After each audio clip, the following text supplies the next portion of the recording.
Hey guys, what's happening? Neil back once again with another quick spoiler-free film review for you. And today I'll be looking at Shang-Chi and the Legend of the Ten Rings. This is an MCU movie. It's a martial arts fantasy adventure film, and it's got some great performances and some very impressive fight scenes, and some very interesting cameos as well. I'm not going to spoil anything, don't worry.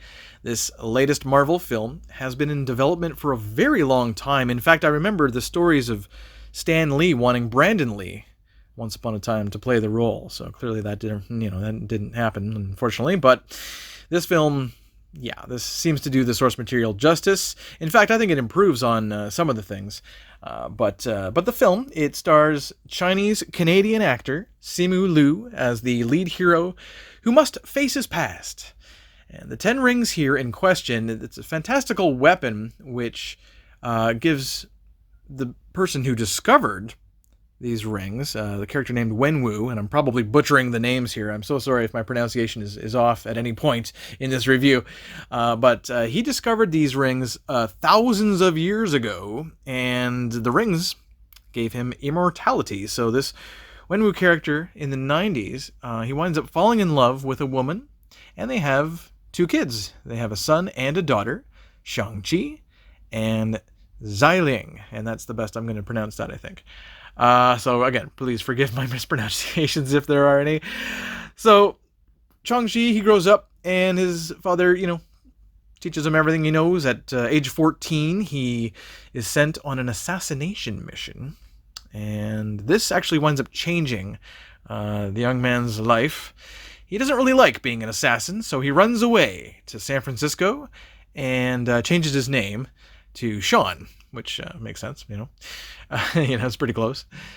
So there, in San Francisco, he works as a valet with his friend Kate, who's played by Awkwafina. And she's a hoot, honestly. She's really funny, bringing the comedy relief. Some good one-liners there. And Wenwu, the actor here, is played by Tony Leung. I wanted to mention that this is his first Hollywood role, apparently, and he nails it. He may be the one that gives the best performance in the whole film, although everyone is quite good here. You really kind of believe his reasons, his loneliness. He's a sympathetic character, much like Michael B. Jordan's Killmonger villain in Black Panther. This villain has a little bit more soul than just, I'm pure evil. It's more, kind of a higher consciousness with, delusions of grandeur, maybe. But that's all. But he is very good. Like I said, the performance is excellent. The story does seem to be, more centered around family and things like that, of course, with Shang-Chi seeking out his sister and, of course, dealing with their father. So the director here, Destin Daniel Cretton, who co-wrote the story and screenplay as well, he makes some great directorial choices for the action scenes especially. I gotta say, the fight scenes are very cool.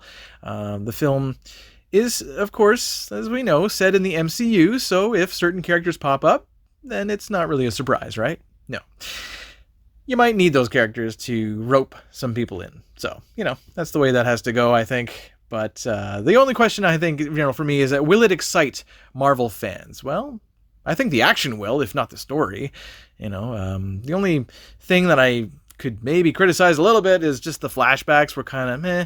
It didn't have that much emotional heft to them, but there was, a couple of cameos here and there too that, that were just kind of seemed like they were kind of shoehorned in, and it's like, oh, okay, great. Well, hey, it's that character. Hey, it's this person. It's like, all right, whatever.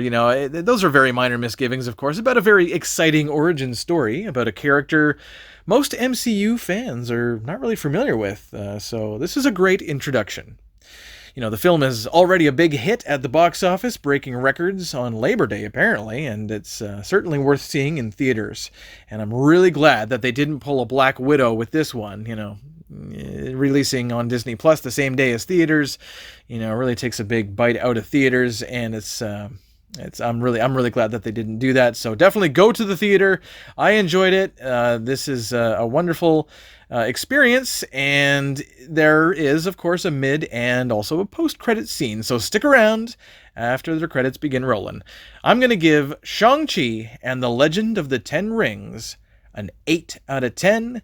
It's very impressive debut for this character in live action. So I thank you all for this quick film review, guys, and until next time, this is Neil. Peace.